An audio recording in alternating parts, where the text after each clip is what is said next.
The 13-man squad for the Australian Test team has been announced ahead of their series against the West Indies, and there is quite a lot to unpack and talk about there. Now, the obvious headline out of this squad and the topic of this video was always going to be who would be the replacement for opening batsman David Warner. This was a topic being debated as much as 6 months ago when Warner first announced his retirement before the World Test Championship final back in June. Originally, the debate was between just 3 players in Matt Renshaw, Marcus Harris and Cameron Bancroft, as all 3 players had been excelling at first-class level in their opening batting positions. However, a Cameron Green injury during the 2023 Ashes would change the complexion of the Australian lineup and completely change the landscape of this debate. Originally, Green's injury was reported as a minor one that he would soon recover from. However, Mitch Marsh, who was returning to the Australian Test team after 4 years out of the side, seized his opportunity and scored 118 at a runner ball in his first Test match back. This magnificent knock would rejuvenate his career, and he has played very well ever since, which has not allowed for Cameron Green to come back into the side. Now, the casual cricket fan may be wondering why this is an issue at all. Why doesn't Australia just keep selecting Mitch Marsh over Cameron Green and pick a specialist opener to replace David Warner? Well, it's important to note just the type of player Cameron Green is and how good he is for his age. Green is only 24 years of age, and yet he's already proved his worth in Test cricket. He's already made 6 50s with the bat, as well as 100 in India, which is quite a feat. And while the all-rounder hasn't been quite as good with ball in hand so far, he still took an awesome fiver in the 2022 Boxing Day Test. So that brings us to the present day, where yesterday, as of recording this, the squad for the West Indies tour got announced. And to the surprise of some, what started out just as a rumour has been confirmed to be true, as Steve Smith is set to be the new opening batsman for Australia. So in this video, we are going to be discussing whether Steve Smith is the right man to be opening the batting for Australia in the upcoming series and potentially going forward in the future, as well as the alternative options that had presented. And we will also be looking at the opinions of some cricketing greats to see what they've had to say on the topic. So we know the reason why Steve Smith moved up the batting order. It was to free up a spot for Cameron Green, who is now going to be batting at number 4, which is closer to his natural position as a middle order batsman. Smith wasn't the only one considered to move up the batting order, however. Travis Head and Mitchell Marsh were both options that were presented to move up into the opening batting position, as both play with a similar aggressive style to David Warner. And Travis Head has even had a little bit of experience with opening in Test cricket, as when David Warner suffered an injury during the Indian series early last year, Travis Head stepped up into that opening position and even scored a few half-centuries. The idea of throwing Marnus Labuschagne up the order 1 was also thrown around by a few cricket analysts, the argument being that Marnus would quite often have to pad up in the first few overs and face the new ball like opening batsmen would. The reason though why none of these guys ended up moving up the order was because that all of them had made it clear that they were happy to continue playing in their positions and had no plans to move up the order. When Steve Smith was asked whether he would like to move up the order, however, Smith made it clear that he was very open to a move, and in the end, this ended up happening. Is Smith the right man to take David Warner's place though? That's the question that everybody's asking at the moment. While Smith is by no means a specialist opening batsman, in fact he's never once opened throughout his Test career, there is absolutely an argument to be made that he is the perfect man for the job.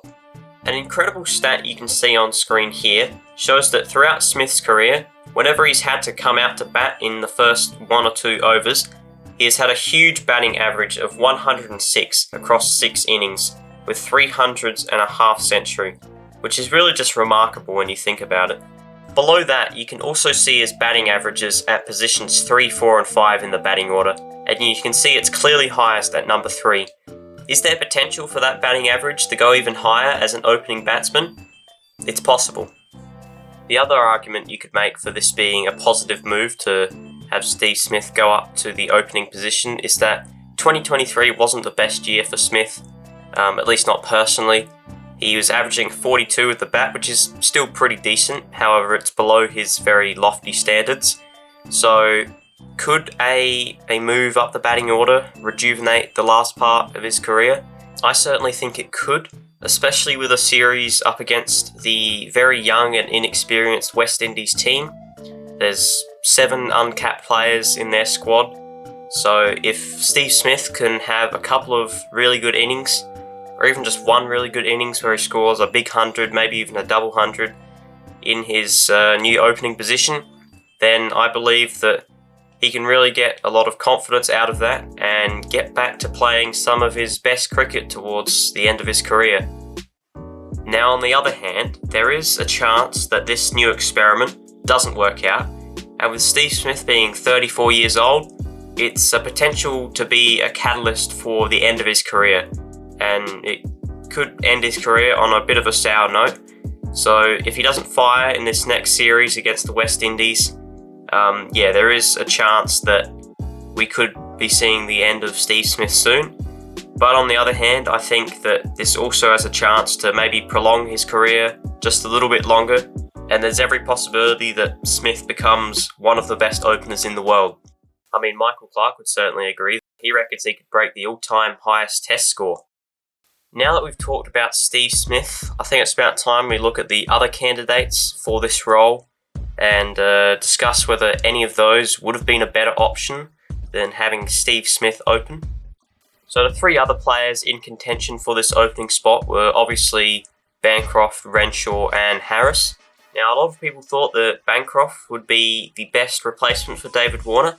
After all, he had been averaging over 50 in the last 2 seasons of Sheffield Shield cricket.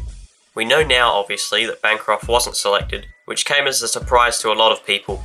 However, even more surprising was the fact that he was left out of the squad altogether. Instead, they favoured for Matt Renshaw, which we'll get to in a bit. A lot of people have disagreed with this unconventional method that the selectors have gone with to find a new opener, arguing what's the point of the Sheffield Shield if the selectors aren't going to select the best players from it.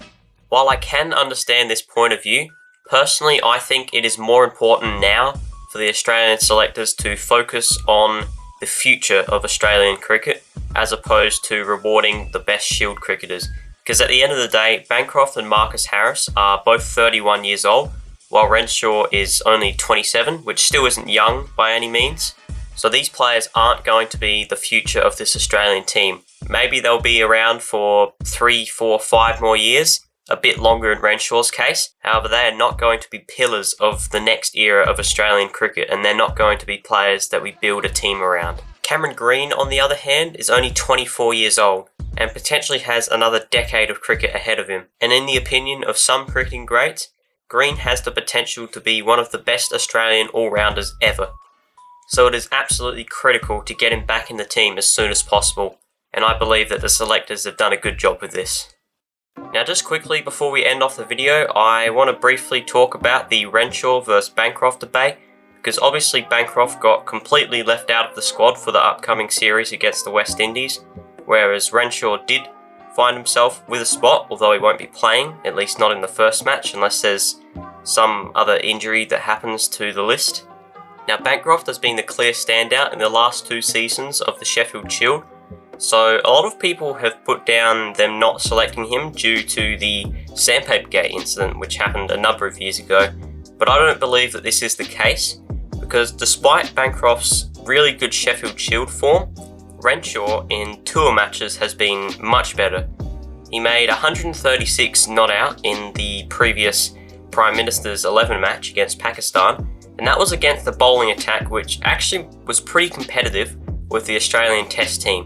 Albeit the pitch was a bit of a flat track, but still I think that that is a very good effort to make 136 not out against an international lineup. And then if you look back to the Australia A team's tour matches of New Zealand early last year, you'll see that Renshaw made a couple hundreds there as well as a 78.